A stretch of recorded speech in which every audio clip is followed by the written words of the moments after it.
Hey all you beautiful people out there. If you could please do me a favor and like, comment, and share this video, it would be greatly appreciated. The YouTube algorithm is a cruel mistress and wants engagements in order to promote my videos. So for me to survive, please help me out. And if you don't want to miss a video from me, please hit that little bell for notifications. Without further ado, let's get into the video. Hey guys, AwestruckVox here. Apologies for no videos the past 3 days. I was out of town, and before then I was working on videos, so I had a video ready for each day of the week that I knew I wouldn't be in town. But in between the first big snowfall in Michigan, and of course you guys know it's finals time, so everyone's just having a really hectic schedule right now. So I took some time for myself in addition to just being like really busy. But I'm back. I was working on another video, but it's like I don't really think I want to put this up today. I'm gonna take my time editing it. But instead I made another theory in place of it. I don't know, I'm weird. So I hope you guys had a good weekend. Like I said, if you live around my area, probably had snowfall too, and it's really bad out here.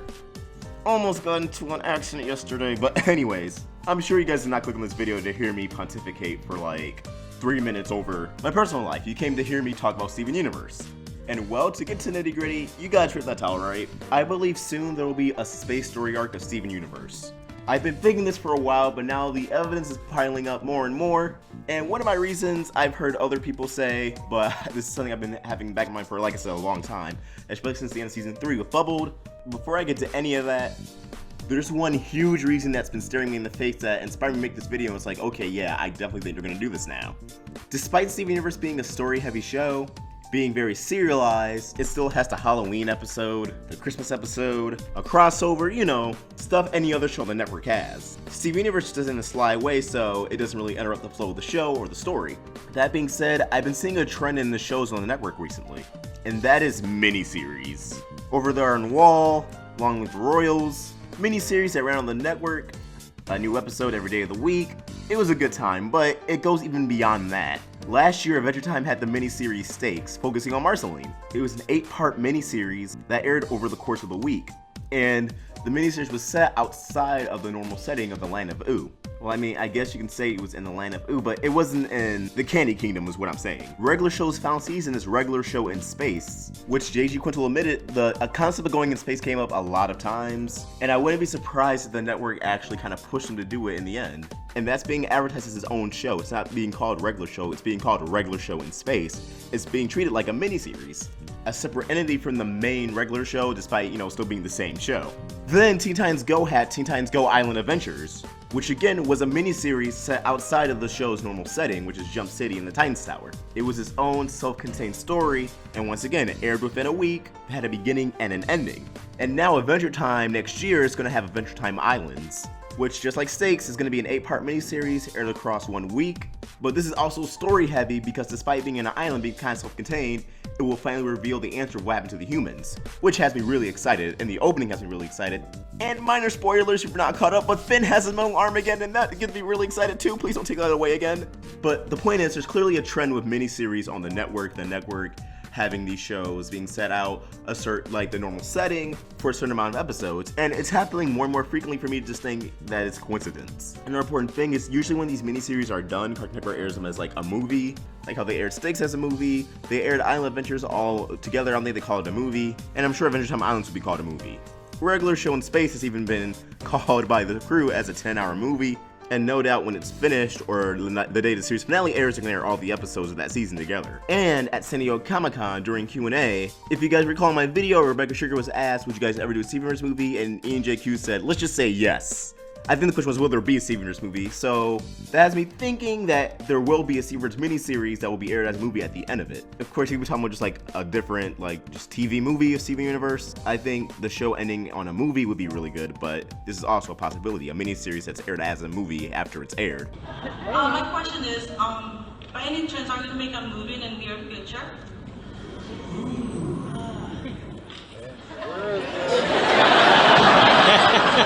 It's something that I would really like to do.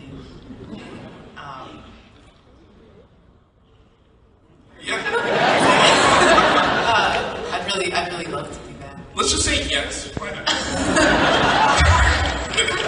Thanks so much for law of attraction, we'll say yes. Yeah. Thanks so much for your question. Thank you. I like your birthday specific Steven outfit. All that being said, I don't think it's a coincidence that all these shows are having mini-series, little story arcs that are kind of self-contained. being set outside the show's normal setting. I think it's a possibility they saw it was successful with Stakes, so they're like, hey, can we do this more often and let's try with our other shows? And well, it seems to be working because I know fans of those prospective shows have been enjoying those miniseries. Now, make no mistake, they aren't actually being produced as miniseries, they still, take up the episode count of that season. So this would count as like a season 4, season 5, but I do think it's gonna happen soon in season 4. Which brings me to my second point. And I know other people have been saying the same thing, but this is something that's been fresh in my mind for a while. I kind of caught on to it with Onion Gang, but then Gem Harvest and Last One of Big City kind of threw me off like, maybe they're not gonna do this, but now I'm thinking, yeah, they can still do this. A lot of people are like, what's with all the town episodes? How come there's no plot episodes? What's with all these feel-good, human, beat city, not homeworld related episodes? I mean, season 3 kind of ended in a huge way, and you're just not gonna follow up on that anytime soon. Well, I do believe that all of these Beat City, or as a lot of people like to call them, filler episodes, is due to them preparing for Steven Universe in space. Now, do not take this as confirmation or anything. This is all speculation. But like I said, signs are pointing to it. I believe all these human episodes, or all these Beat City oriented episodes, are because soon they're going to go into space for a handful of episodes, so we won't see those characters for a while. Similar to the Barn arc, but obviously on a grander scale. This is kind of like a farewell for now, but obviously come back.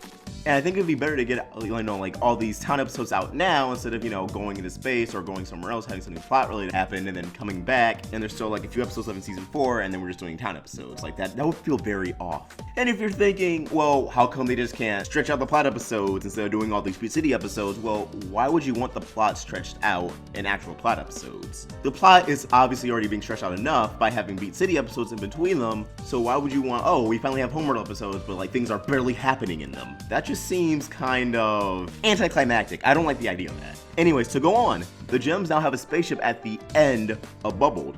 They have the Ruby spaceship, and who actually knows where it is? Is it at the temple? Is it at the barn? I mean, we didn't see it in Gem Harvest, so I kind of doubt it. Is it being stashed somewhere safe? But that's something that'll definitely come back into play later. But I believe a space arc was teased all the way back in season 1 with Space Race. Steven said, Pearl, you missed space. I understand that. Pearl wanted to go to space. She didn't say we were going to homeworld. She said, oh, we're just gonna take a tour in space. And also, again, recently at Comic-Con, when Rebecca Sugar was asked about that, like, why did they want to go to space? Her and Ian were very tight-lipped as if this was going to come back into play soon. Alright, I'm afraid the question will get turned down.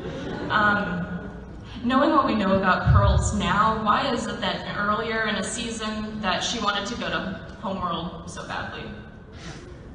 I think this is I'm trying to think of a non.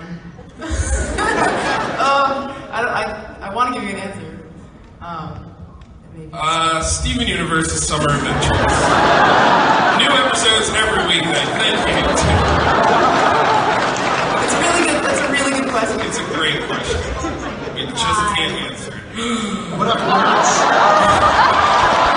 So clearly there's an incentive out there for Pearl to go back into space at least. A mystery that we will find out soon. Like I said, I definitely don't think she was in a rush to go back to Homeworld because, they're fugitives, but there's something in space that Pearl wants to see again. And I don't know about you guys, but Pearl being interested in anything that's not Rose has me interested. Going into space would bring along more Pearl development. I know you guys are thinking, oh, we already had enough Pearl arcs. She's just crying over Rose, wah, wah, wah. Well, this means she won't be crying over Rose. And we learn more about Pearl beyond the fact that she was in love with Rose and she fought alongside Rose. I'm all for an arc. I don't know about you guys, but that's just me.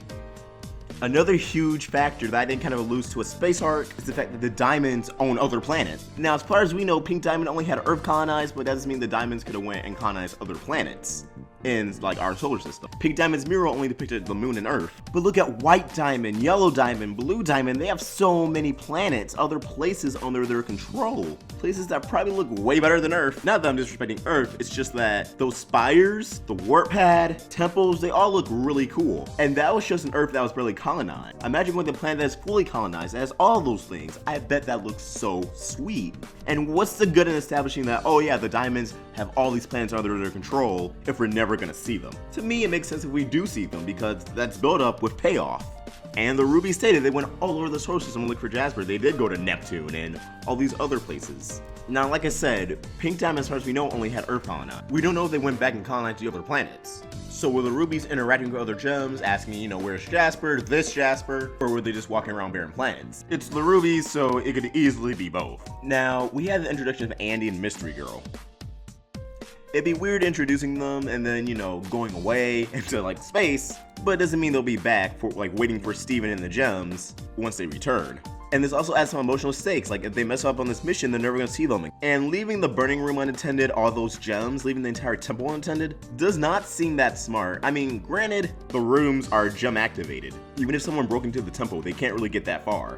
But leaving that unattended can still seem like a huge risk. All that being said, going to space would add those stakes. The people they love, the people they just met, and hundreds, if not thousands of gems still corrupted, still suffering, left in the burning room, bubbled, with the possibility of those gems falling into the wrong hands of Homeworld. But why would they go into space? What would be their mission? Well, the way I see it, there are a multitude of reasons. As I stated last week, the next antagonist could easily be Paradox Manager and Centipul's Commander. The likeliness of it, I don't really know, but they were both introduced. Paradox Manager by word of Yellow Diamond, and Centipul's Commander was drawn in Centipul's flashback. So those are two figures we know exist in Steven Universe and are probably still out there. They could come to Earth and then the gems chase them down to try to get them before they go to Homeworld. And there's also the popular Wrinkle in Time comparison theory, in that in the book of Wrinkle in Time, which already has a lot of parallels to Steven Universe, the main character's dad gets kidnapped and taken to an alien planet that values conformity above all else, just like Homeworld. I'm not going to reiterate this theory, and if you have not checked it out yet, you can look at that in the description, I'll link it. But let's say Greg gets kidnapped, because I doubt Connie's dad would get kidnapped. He's just kind of irrelevant. Well then, there's your arc. Steven and the gems going to space to rescue Greg before he gets to Homeworld. Who would kidnap Greg? Well, the book, and I haven't read The Wrinkle in Time, but I knew of the theory, but I know a figure with one eye kidnaps the main character's father, so here, Eyeball can kidnap him. Although, how would Eyeball get enough time to get away when Garnet, Amethyst, and Pearl are there, and they can easily just poof Eyeball? So can Savani. Hell, I'm sure Steven can find a way too. It's just the only gem from my memory that he poofed is Bismuth, and he did that to defend himself. While I'm sure Steven doesn't fear poofing gems because he knows he can come back, I still feel like that takes, you know, something in him to actually go through and do that, because it's still, you know, kind of an act of violence. All of the rubies are hurtling towards space and look like they were kind of going different directions. Now, bear with me here. Let's say one of the rubies crash lands on Earth, or sends transmission from another planet or something. This sends the gems into panic, because they know a confrontation with the diamonds or even a second war is what follows next. So they go off into space, visit new planets, to try to find the rubies before it's too late. Now, if this was a mini-series like Adventure Time, it would be 8 episodes, aired through 4 nights. So that could be like 2 planets an episode, or like the first episode, Beach City, second episode they finally go out into space, maybe it ends with them landing on a planet, and then you can do 2 episodes of Planet from there. However, for Steven Universe, 8 episodes is a lot since these seasons are now 26 episodes. That's like a third of a season. But if we're gonna go into space, it needs to last. 8 episodes, maybe even 9 or 10 is a good amount, especially since these episodes are only 12 minutes. Anyways, there's a lot of reasons why they can go into space. Like I said, the rubies, Greg gets kidnapped, elite soldiers come to Earth, and now they want to go back to Homeworld, and they're trying to stop them. Maybe they need resources for something, and Paradox knows what planets to get them from. So much potential and setup is there. However, I think I would prefer if it wasn't the rubies just like on different planets, because it's pretty likely that the diamonds didn't colonize the other planets, but if they did, then it would make more sense. It'd be more exciting. I want to see other planets, how they look like colonized, what gems are on those planets. And in the event that this solar system is not colonized at all, then have them go to different solar systems. Have them go to yellow diamonds, or blue diamonds, or white diamonds. Or a mix of all of them. This would allow us to see new gems, and even increase the chances of a diamond encounter, because if yellow diamonds on a planet of her solar system, away from Homeworld, and she hears reports of crystal gems on her planet, she is gonna flip. And it would be so badass! And a common complaint I see is that the gems are not ready for war, because there's only Garnet, Amethyst, Pearl, Lapis, and Peridot. Maybe Bismuth and maybe Jasper, maybe Centipede. Well, if they go to other planets, and run into gems who are either not aware about the war, don't recognize Steven as Rose Quartz, and get miffed when they know that diamonds are like behind corruption, those are potential candidates for new teammates. So at the climax of the series, when the diamonds finally do come to Earth, and there's a new gem war, there won't just be the main cast of characters that we know and love. There will also be gems from other planets. Gems who share the same beliefs as Garnet, Amethyst, Pearl, and Steven. Gems who are willing to go against the diamonds. Because the humans, yeah, I can see them fighting. There's the armor of the fallen. The Watermelon Stevens are tough.